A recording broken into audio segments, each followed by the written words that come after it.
Migraine headache മാത്രമല്ല ഉണ്ടാവുന്നത്, പലതരത്തിലുള്ള തലവേദനകളുണ്ട്. സാധാരണയായി കണ്ടുവരുന്നത് സൈനസ് ഹെഡേക്ക് വരുന്നുണ്ട്, അതുപോലെ തന്നെ ടെൻഷൻ ഹെഡേക്ക് വരുന്നുണ്ട്, ക്ലസ്റ്റർ ഹെഡേക്ക് വരുന്നുണ്ട്, അതുപോലെ മൈഗ്രെയിൻ ഹെഡേക്കും വരുന്നുണ്ട്. സൈനസ് ഹെഡേക്ക് എന്ന് പറഞ്ഞാൽ ഒരുവിധമുള്ള ആൾക്കാർക്കൊക്കെ അറിയാം, സൈനസ് ക്യാവിറ്റി, ഫേസിൽ ക്യാവിറ്റീസ് ഉണ്ട്. അപ്പോൾ ഈ ക്യാവിറ്റിയിൽ കഫം നിറഞ്ഞിട്ട്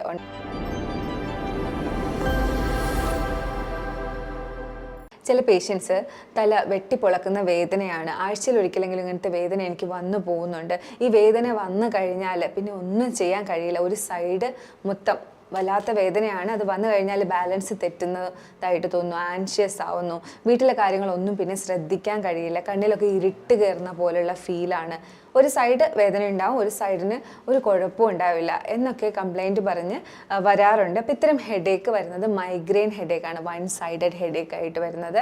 ഇത്തരം മൈഗ്രെയിൻ ഹെഡേക്ക് നമ്മുടെ ക്ലിനിക്കിലും ഹോസ്പിറ്റലിലും നമ്മൾ എങ്ങനെയാണ് പരിഹരിക്കുന്നത്, ഈ പേഷ്യൻസിന് നമുക്ക് എന്തൊക്കെ വൈറ്റമിൻസും സപ്ലിമെൻറ്റ്സും ഒക്കെയാണ് കൊടുക്കാൻ കഴിയുന്നത് എന്നൊക്കെയാണ് ഇന്നത്തെ വീഡിയോയിൽ ഞാൻ നിങ്ങളുമായിട്ട് ഡിസ്കസ് ചെയ്യുന്നത്. ഞാൻ doctor Amina, medical officer, Prana natural care centre. Migraine headache മാത്രമല്ല ഉണ്ടാവുന്നത്, പലതരത്തിലുള്ള തലവേദനകളുണ്ട്. സാധാരണയായി കണ്ടുവരുന്നത് സൈനസ് ഹെഡേക്ക് വരുന്നുണ്ട്, അതുപോലെ തന്നെ ടെൻഷൻ ഹെഡേക്ക് വരുന്നുണ്ട്, ക്ലസ്റ്റർ ഹെഡേക്ക് വരുന്നുണ്ട്, അതുപോലെ മൈഗ്രെയിൻ ഹെഡേക്കും വരുന്നുണ്ട്. സൈനസ് ഹെഡേക്ക് എന്ന് പറഞ്ഞാൽ ഒരുവിധമുള്ള ആൾക്കാർക്കൊക്കെ അറിയാം, സൈനസ് ക്യാവിറ്റി, ഫേസിൽ ക്യാവിറ്റീസ് ഉണ്ട്. അപ്പോൾ ഈ ക്യാവിറ്റിയിൽ കഫം നിറഞ്ഞിട്ട് ഉണ്ടാവുന്ന ഒരു തലവേദനയാണ് സൈനസൈറ്റിസ് എന്ന് പറയുന്നത്. കൂടുതലായിട്ടും ചൂട് കാലത്തൊക്കെ വരുന്ന, കവിളെല്ലിൽ വരുന്ന, അതുപോലെ തന്നെ പുരികത്തിൻ്റെ ഭാഗത്തൊക്കെ കണ്ടുവരുന്ന തലവേദനയാണ് സൈനസ് ഹെഡേക്ക്. അതുപോലെ തന്നെ ടെൻഷൻ വരുമ്പോഴത്തേക്കും വരുന്ന ഹെഡേക്ക്, നെറ്റിയിൽ, നമ്മുടെ നെറ്റിയുടെ ഭാഗത്ത്, രണ്ട് ഭാഗത്തും ഉണ്ടാവും ഇത്തരം ഹെഡേക്ക്, തലയിലും നെറ്റിയിലുമായിട്ട് ടെമ്പറൽ റീജിയനിലായിട്ടാണ് കൂടുതലായിട്ടും ടെൻഷൻ ഹെഡേക്ക് കണ്ടുവരുന്നത്. എന്നാൽ ക്ലസ്റ്റർ ഹെഡേക്ക് വന്നിട്ട് പുരുഷന്മാരിലാണ് കൂടുതലായിട്ടും കാണുന്നത്. ഇത് ഓക്സിപിറ്റൽ റീജിയൻ, അതായത് പുറകു വശത്തായിട്ടാണ് ഇത്തരം ഹെഡേക്ക് കണ്ടുവരുന്നത്. ഇതൊന്നുമല്ല മൈഗ്രെയിൻ ഹെഡേക്ക്. എല്ലാവർക്കും മൈഗ്രെയിനെ കുറിച്ച് നല്ല അവയർനെസ് ഉണ്ട്, എന്നാൽ പോലും കുറച്ചെങ്കിലും ആളുകൾ മൈഗ്രെയിൻ വരുമ്പോൾ അത് ട്യൂമറാണോ എന്ന് പോലും സംശയിക്കുന്നുണ്ട്. ഈ ഒരു സാഹചര്യത്തിലാണ് ഞാൻ മൈഗ്രെയിനെ കുറിച്ച് പറയുന്നത്. മൈഗ്രെയിൻ എപ്പോഴും വൺ സൈഡായിട്ടാണ് വരുന്നത്, വൺ സൈഡഡ് ഹെഡേക്ക് ആയിരിക്കും. ഇത് കൂടുതലായിട്ട് ഇതിനൊരു ക്രൈറ്റീരിയ ഉള്ളതെന്ന് പറഞ്ഞാൽ, വെയിൽ അടിച്ചു കഴിഞ്ഞാൽ, അല്ലെങ്കിൽ കൂടുതൽ സൗണ്ട് കേട്ട് കഴിഞ്ഞാൽ, പിന്നെ നിങ്ങൾ ഫുഡ് സ്കിപ്പ് ചെയ്താൽ, ഉറക്കം സ്കിപ്പ് ചെയ്താൽ, വെള്ളം കുടിക്കുന്നത് കുറഞ്ഞു പോയാൽ ഒക്കെയാണ് ഇത്തരം മൈഗ്രെയിൻ ഹെഡേക്ക് കൂടുതലായിട്ടും നിങ്ങൾക്ക് ട്രിഗറായിട്ട് വരുന്നത്. ഈ ഹെഡേക്ക് വൺ സൈഡായിട്ടായിരിക്കും വരുന്നത്. ത്രോബിങ് പെയിൻ എന്ന് പറയും, ഇങ്ങനെ പുള്ളിങ് ആയിട്ടുള്ളൊരു പെയിൻ ആയിരിക്കും, നമുക്ക് അസഹനീയമായിരിക്കും. പിന്നെ ലൈറ്റ് കാണാനോ, അതുപോലെ തന്നെ ഫോട്ടോഫോബിയ എന്നാണ് പറയുന്നത്. പിന്നെ നമുക്ക് ലൈറ്റിനോട് ഭയങ്കര ഒരു വിരക്തിയായിരിക്കും, സൗണ്ട് കേൾക്കാൻ കഴിയില്ല. അതുകൊണ്ടാണ് നമുക്ക് വീട്ടമ്മമാർക്കൊക്കെ ഇത്തരം ഹെഡേക്ക് വന്നു കഴിഞ്ഞാൽ കുഞ്ഞുങ്ങളെ മാനേജ് ചെയ്യാൻ പറ്റില്ല, വീട്ടിലെ ജോലികൾ മാനേജ് ചെയ്യാൻ പറ്റില്ല. അപ്പോൾ ഇതൊക്കെയാണ് സാധാരണയായി മൈഗ്രെയിൻ ഹെഡേക്കിൽ കണ്ടുവരുന്ന കുറച്ച് ലക്ഷണങ്ങളും ബുദ്ധിമുട്ടുകളുമൊക്കെ. അപ്പം ബ്രെയിൻ ട്യൂമർ വരുന്ന സാഹചര്യത്തിൽ ഒരിക്കലും ഇത്തരം ഒരു തലവേദന ആയിരിക്കില്ല വരുന്നത്. തലവേദന ഉണ്ടാവില്ല എന്നല്ല, തലവേദന ഉണ്ടാവാം, പക്ഷേ തലവേദനയുടെ കൂടെ ഇവർക്ക് കൂടുതലായിട്ടും ഒരുപാട് ക്ഷീണം, എപ്പോഴും ക്ഷീണം അനുഭവപ്പെടുക, വെയിറ്റ് കുറയുക, അതുപോലെ തന്നെ ഒന്നും ചെയ്യാൻ കഴിയുന്നില്ല. ഇതുപോലെ ആഴ്ചയിൽ ഒരിക്കലായിരിക്കില്ല തലവേദനയുടെ ഒരു അറ്റാക്ക് വരുന്നത്, എപ്പോഴും തലവേദന ഉണ്ടാകുക. അതുപോലെ തന്നെ അവർക്ക് സീഷേഴ്സൊക്കെ വരും, വിറയലും ജന്നി പോലെയുള്ള അവസ്ഥയൊക്കെ അടിക്കടി കാണിക്കുക. അതുപോലെ തന്നെ കോഗ്നിഷൻ പ്രോബ്ലംസ് വരും, അവർക്ക് കാര്യങ്ങൾ കൃത്യമായി ചെയ്യാൻ കഴിയുന്നില്ല, മനസ്സിലാക്കാൻ പറ്റുന്നില്ല, മറവി, കൺഫ്യൂഷൻ, അങ്ങനെ ഉള്ള ബ്രെയിൻ റിലേറ്റഡ്, മെമ്മറി റിലേറ്റഡ് ആയിട്ടുള്ള പ്രശ്നങ്ങളും കൂടി ബ്രെയിൻ ട്യൂമർ ഉള്ളവർക്ക് കണ്ടുവരും. എന്നാൽ നമ്മുടെ മൈഗ്രെയിൻ ആണെങ്കിൽ ഒരു സൈഡിലുള്ള തലവേദന ആയിരിക്കും. കൂടുതലായിട്ടും വെയിലത്തൊക്കെ പോയി വരുമ്പോൾ, അല്ലെങ്കിൽ ഒത്തിരി നോയ്സ്, സൗണ്ടുള്ള ഒരു സ്ഥലത്ത് പോയിട്ട് വരുമ്പോൾ, അല്ലെങ്കിൽ നിങ്ങൾ ഒരു ബ്രേക്ക്ഫാസ്റ്റോ അല്ലെങ്കിൽ ലഞ്ചോ സ്കിപ്പ് ചെയ്ത് കഴിയുമ്പോൾ ഒക്കെ ആയിരിക്കും ഇത്തരം അറ്റാക്ക് വരുന്നത്. മൈഗ്രെയിൻ്റെ തലവേദന സാധാരണയായിട്ട് ഹോർമോൺ വേരിയേഷൻ വരുന്നവർക്ക് വരാം. അത് പീരീഡ്സ് റിലേറ്റഡ് ആയിട്ടോ, അല്ലെങ്കിൽ മെനോപോസ്, നമ്മുടെ ആർത്തവം നിൽക്കുന്ന സമയം റിലേറ്റഡ് ആയിട്ടോ, അല്ലെങ്കിൽ യൂട്രസിനൊക്കെ എന്തെങ്കിലും പ്രോബ്ലം ഉള്ളപ്പോൾ, PCOD പ്രശ്നമുള്ളവർക്ക് ഒക്കെ റിലേറ്റഡ് ആയിട്ട്, ഹോർമോൺ റിലേറ്റഡ് ആയിട്ട് മൈഗ്രെയിൻ കണ്ടുവരുന്നുണ്ട്. അതുപോലെ തന്നെ നെർവ് റിലേറ്റഡ് ആയിട്ട് ട്രൈജമിനൽ നെർവ് എന്ന് പറയുന്ന ഒരു നെർവ് നമ്മുടെ ഫേസിന് സപ്ലൈ ചെയ്യുന്ന ഒരു നെർവാണ്. ആ നെർവ് കൂടുതലായിട്ടും സ്റ്റിമുലേറ്റ് ചെയ്യുന്നത് കാരണം ഇത്തരം തലവേദന കണ്ടുവരുന്നുണ്ട്. അതുകൊണ്ട് തന്നെയാണ് നെർവ് ഒക്കെ റിലേറ്റഡ് ആയിട്ട് വരുന്നതുകൊണ്ട് തന്നെയാണ് ഇത് അസഹനീയമായിട്ട് മാറുന്നത്. അതുപോലെ ബ്ലഡ് വെസൽസിന് സങ്കോച വികാസം കൂടുതൽ സംഭവിക്കുക, കോൺട്രാക്ഷനും റിലാക്സേഷനും ഒക്കെ ഒത്തിരി അധികമായിട്ട് സംഭവിക്കുന്ന സാഹചര്യത്തിലും ഇത്തരം തലവേദനകൾ കണ്ടുവരുന്നുണ്ട്. അപ്പോൾ ഇത്തരം ഹെഡേക്ക് വരുന്ന മൈഗ്രെയിൻ ഹെഡേക്ക് വരുന്ന സാഹചര്യങ്ങളിൽ ഒരു ഇരുട്ട് റൂമിൽ നമ്മൾ 3 മണിക്കൂറിൽ കൂടുതൽ സ്പെൻഡ് ചെയ്യുകയാണെങ്കിൽ തലവേദന കുറയുന്നതായിട്ട് അനുഭവപ്പെടുന്നവരുണ്ട്. അതിന് കാരണം നമുക്ക് കൂടുതലായിട്ടും ആ സമയത്ത് ഉറക്കം കുറവ് കാരണം തലവേദന വരുന്നവരുണ്ട്. അപ്പോൾ അവർക്ക് ആ ഉറക്കം ക്ലിയർ ആവുമ്പോൾ അവരുടെ തലവേദന മാറുന്നു. അതുപോലെ തന്നെ സ്ട്രെസ്സ് കൂടി നിന്ന സമയത്ത് മൈഗ്രെയിൻ അറ്റാക്ക് വരുന്നവരുണ്ട്. നെർവൊക്കെ സ്റ്റിമുലേറ്റ് ആയി ബ്ലഡ് വെസലൊക്കെ കൂടുതൽ കോൺട്രാക്ഷനൊക്കെ സംഭവിച്ചിട്ട് വന്ന തലവേദനയാണെങ്കിൽ അത് ശരിയാകുന്നു. അതുപോലെ തന്നെ ഹോർമോൺ ഏറ്റവും കൂടുതലും റെഗുലേറ്റ് ആവുന്നത് രാത്രിയാണ്. അതുകൊണ്ട് തന്നെ ഡാർക്ക് റൂമിൽ ഉണ്ടാകുമ്പോൾ ഹോർമോൺ റെഗുലേറ്റ് ആവുന്നു, അങ്ങനെ തലവേദന കുറയുന്നു.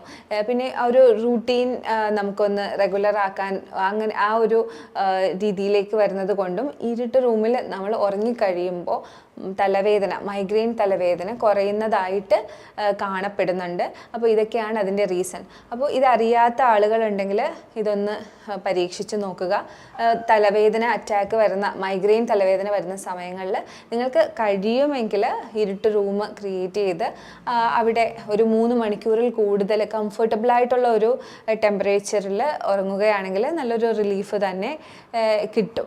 മൈഗ്രെയിൻ വരുന്ന ആളുകൾക്കറിയാം അവർക്ക് ഡോളോ കഴിച്ചാലോ പാരസെറ്റാമോൾ കഴിച്ചാലോ ഒന്നും ആ വേദന പെട്ടെന്ന് തന്നെ പോകില്ല. എന്നാൽ നെർവ് സെഡേറ്റ് ചെയ്യുന്ന നെർവിനെ കാമാക്കുന്ന ടൈപ്പ് മെഡിസിൻസ് ആണ് കൂടുതലായിട്ടും മൈഗ്രെയിന് ഉപയോഗിക്കുന്നത്. അപ്പോൾ അത്തരം മെഡിസിൻ എപ്പോഴും അവരുടെ നെർവസ് സിസ്റ്റം കംപ്ലീറ്റ് ആയിട്ട് തളർത്തിയിട്ടാണ് ആ ഒരു എഫക്റ്റ് കൊടുക്കുന്നത്. അതുകൊണ്ട് തന്നെ മൈഗ്രെയിന് കൂടുതലായിട്ട് ടാബ്ലറ്റ് ഡിപ്പെൻഡ് ചെയ്യുന്നവരുണ്ടെങ്കിൽ കൂടുതലായിട്ടും മൈഗ്രെയിൻ കംപ്ലീറ്റ് ആയിട്ട് ട്രീറ്റ് ചെയ്യാനുള്ള വഴികൾ തന്നെ നോക്കുക. കാര്യം എപ്പോഴും നെർവസ് സിസ്റ്റത്തിനെ അതിൻ്റെ പ്രവർത്തനത്തിനെ കുറച്ചുകൊണ്ട് ഉള്ള ടാബ്ലറ്റ് ആയിരിക്കും ഇത്തരം ആൾക്കാർക്ക് സപ്ലൈ ചെയ്യുന്നത്. അപ്പോൾ നിങ്ങൾ ആഴ്ചയിൽ ഒരിക്കൽ ഈ ടാബ്ലറ്റ് എടുത്തുകൊണ്ടിരിക്കുകയാണെങ്കിൽ നിങ്ങൾക്ക് യൂറിനറി ഇൻകോണ്ടിനൻസും, കാരണം എല്ലാ നെർവും ഒരു നെർവായിട്ട് നമ്മുടെ ശരീരത്തിന് അതിന് ഇപ്പം ട്രൈജമിനൽ നെർവിനാണ് പ്രശ്നം ഉണ്ടാകുന്നത്. അത് മാത്രമായിട്ട് ഒന്ന് കുറച്ച് വയ്ക്കാൻ, അതിൻ്റെ പ്രവർത്തനം മാത്രമായിട്ട് കുറച്ച് വയ്ക്കാൻ അറിയില്ല. അപ്പോൾ യൂറിനറി ബ്ലാഡറിലേക്കും ലങ്സിലേക്കും ഹാർട്ടിലേക്കും ഒക്കെ ഉള്ള നെർവിനെ ആ സമയത്ത് തളർത്തുന്നുണ്ട്. ആഴ്ചയ്ക്ക് ഒന്ന് ഈ മരുന്ന് കഴിച്ചുകൊണ്ടിരിക്കുകയാണെങ്കിൽ നിങ്ങളുടെ എല്ലാ നെർവുകൾക്കും അത് ഡാമേജ് ആയിട്ട് മാറും. എൻ്റെ അടുത്ത് വന്നിരുന്നൊരു പേഷ്യൻറ്റ്, മൈഗ്രെയിൻ അറ്റാക്ക് കാരണം വന്ന പേഷ്യൻറ്റിന് ഒരു ശീലം ഉണ്ടായിരുന്നു, ബ്രേക്ക്ഫാസ്റ്റ് എപ്പോഴും സ്കിപ്പ് ചെയ്യുമായിരുന്നു. അങ്ങനെ ഞാൻ എൻ്റെ കേസ് എടുക്കുന്ന സമയത്ത് ഞാൻ ചോദിച്ചു എന്തൊക്കെയാണ് ശീലങ്ങൾ, നമ്മൾ പ്രത്യേകമായിട്ട് ചോദിക്കും ഫുഡ് ഹാബിറ്റ്സ് എങ്ങനെയാണ്. അപ്പോൾ പറഞ്ഞു ഇതുപോലെ ഞാൻ ബ്രേക്ക്ഫാസ്റ്റ് സ്കിപ്പ് ചെയ്യാറുണ്ട്. അതൊന്ന് പരിഹരിക്കാൻ ഞാൻ സജസ്റ്റ് ചെയ്തിരുന്നു. ഒരു മാസത്തിനുള്ളിൽ ആ പേഷ്യൻ്റ് ഒരു സ്റ്റുഡൻ്റ് ആയിരുന്നു. അപ്പോൾ ആൾ പറഞ്ഞു മാം എനിക്ക് നല്ല മാറ്റമുണ്ട്, ഇപ്പോൾ എനിക്ക് അങ്ങനെ അറ്റാക്ക് വരാറില്ല. അപ്പോൾ ഈ ഒരു ചെറിയ കാര്യങ്ങൾ, അപ്പോൾ ആൾ 5 വർഷമായിട്ട് മൈഗ്രെയിൻ അറ്റാക്ക് സഹിക്കുന്നുണ്ട്. പക്ഷേ ഈ ഒരു ചെറിയ കാര്യമായിരിക്കും അതിൻ്റെ റീസൺ നമ്മൾ ഒരിക്കലും കരുതില്ല. അപ്പോൾ ഇത്തരം ഫുഡ് ഹാബിറ്റ്സ് ഇറഗുലറായിട്ട് വെക്കുന്ന ശീലമുണ്ടെങ്കിൽ അത് പരിഹരിക്കുക. അതുപോലെ തന്നെ ഡീഹൈഡ്രേഷൻ വരാതെ നോക്കുക, കൃത്യമായി വെള്ളം കുടിക്കുക. ഇത്തരം ആളുകൾ ഉറക്കം അത് കറക്റ്റ് 7 അവർ 6 അവർ സ്ലീപ്പ് എടുക്കുന്നുണ്ടെന്ന് ഉറപ്പ് വരുത്തുക. ഇനി നമുക്ക് ഇത്തരം പ്രശ്നം ഉള്ള സാഹചര്യത്തിൽ, മൈഗ്രെയിൻ ഉള്ള സാഹചര്യത്തിൽ കൂടുതലായി വെയിലത്ത് പോകുന്ന സാഹചര്യങ്ങൾ ഒഴിവാക്കുക. ഇനി വെയിലത്ത് പോവുകയാണെങ്കിൽ കുടയൊക്കെ കഴുകാനായിട്ട് ശ്രദ്ധിക്കുക. സൗണ്ട് ഉള്ള സ്ഥലത്തേക്ക് പോകുമ്പോൾ പ്രത്യേകമായി ശ്രദ്ധിക്കുക, അവിടെ സൗണ്ട് ബോക്സിനടുത്ത് പോയി നിൽക്കാതിരിക്കാൻ. ഇത്തരം ട്രിഗറിങ് ഫാക്ടേഴ്സ് ഒഴിവാക്കാനായിട്ട് പ്രത്യേകം ശ്രദ്ധിക്കുക. മൈഗ്രെയിൻ അറ്റാക്ക് വന്നതിന് ശേഷം ഭക്ഷണം നല്ല രീതിയിൽ കഴിച്ചാൽ മൈഗ്രെയിൻ അറ്റാക്ക് മാറുന്നവരുണ്ട്. ഇത്തരം സാഹചര്യത്തിൽ ഭക്ഷണം ഒരു ഘടകമാണ്. ഭക്ഷണം കഴിക്കാതിരുന്നത് കാരണമായിരിക്കാം മൈഗ്രെയിൻ സ്റ്റാർട്ട് ചെയ്തത്. അപ്പോൾ നല്ല രീതിയിൽ വയറ് നിറച്ച് ഭക്ഷണം കഴിക്കുമ്പോൾ മൈഗ്രെയിൻ അറ്റാക്ക് റിലീഫ് കിട്ടുന്ന ആളുകളുണ്ട്. അതുപോലെ തന്നെ എനർജി കുറഞ്ഞു വരുമ്പോൾ, ഗ്ലൂക്കോസ് ഒക്കെ കുറഞ്ഞു വരുമ്പോഴായിരിക്കാം ഒരു പക്ഷേ മൈഗ്രെയിൻ ട്രിഗർ ആവുന്നത്. അതുപോലെ തന്നെ ഗ്യാസ് കയറുന്ന ആളുകളിൽ പെട്ടെന്ന് മൈഗ്രെയിൻ ഹെഡേക്ക് വരാറുണ്ട്.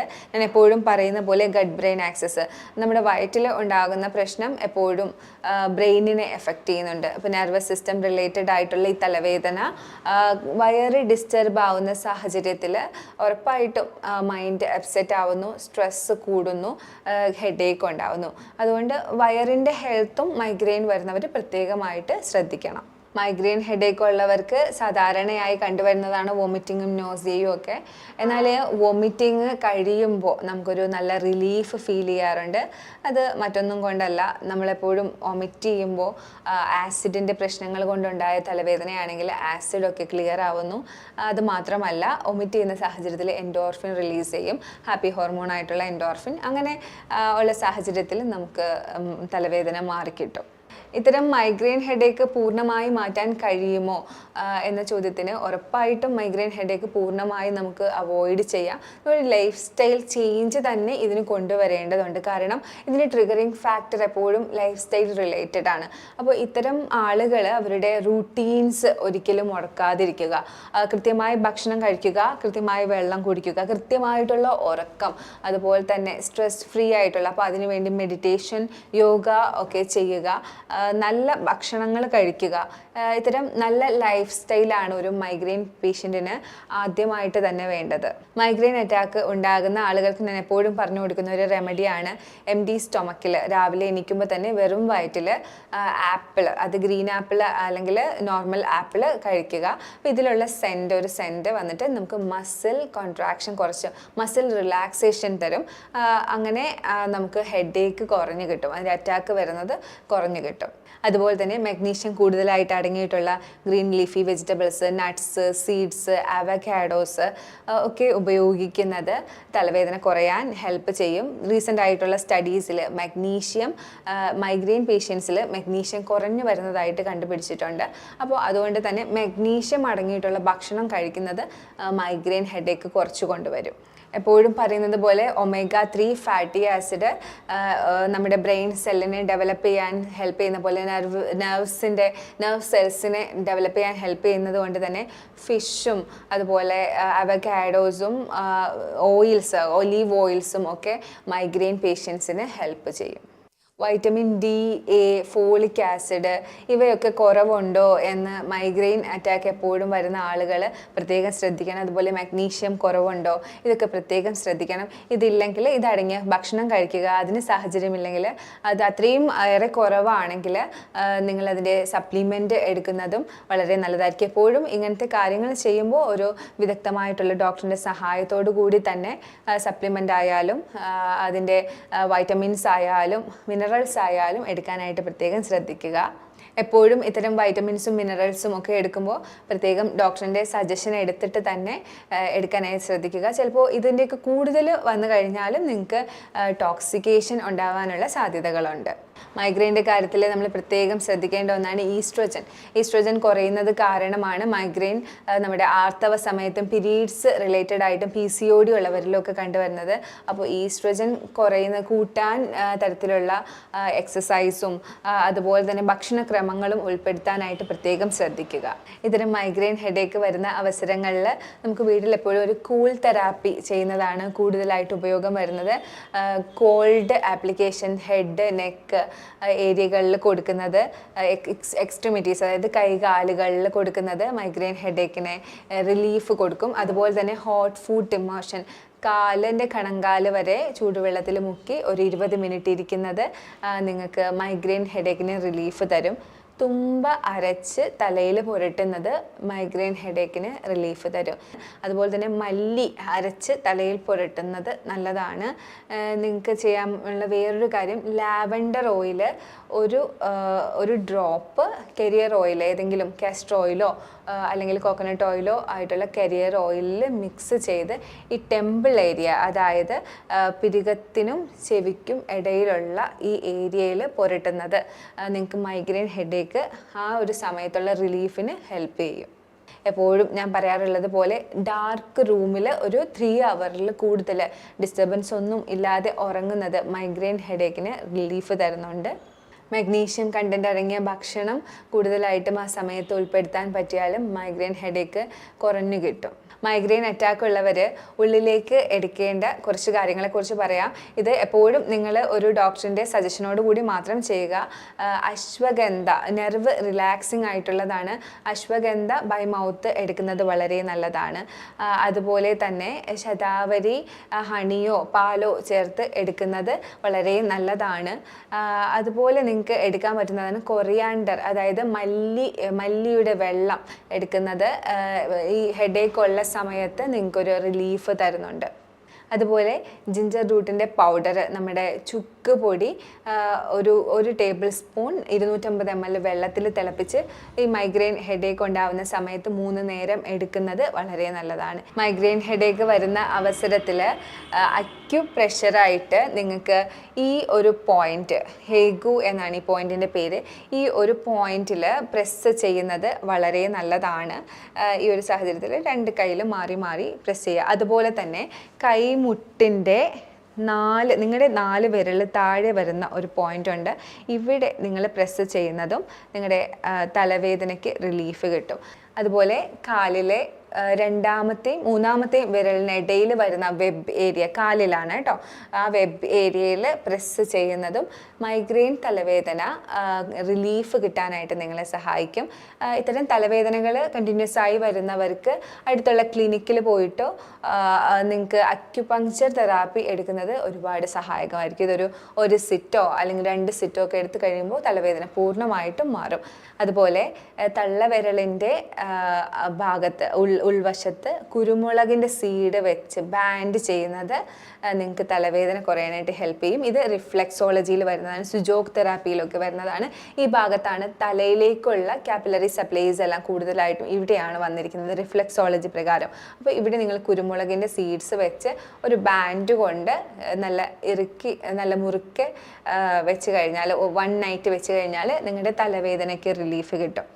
അപ്പോൾ ഇത്രയൊക്കെയാണ് മൈഗ്രെയിൻ ഹെഡേക്കിനെ കുറിച്ച് എനിക്ക് നിങ്ങളോട് പറയാനുള്ളത്.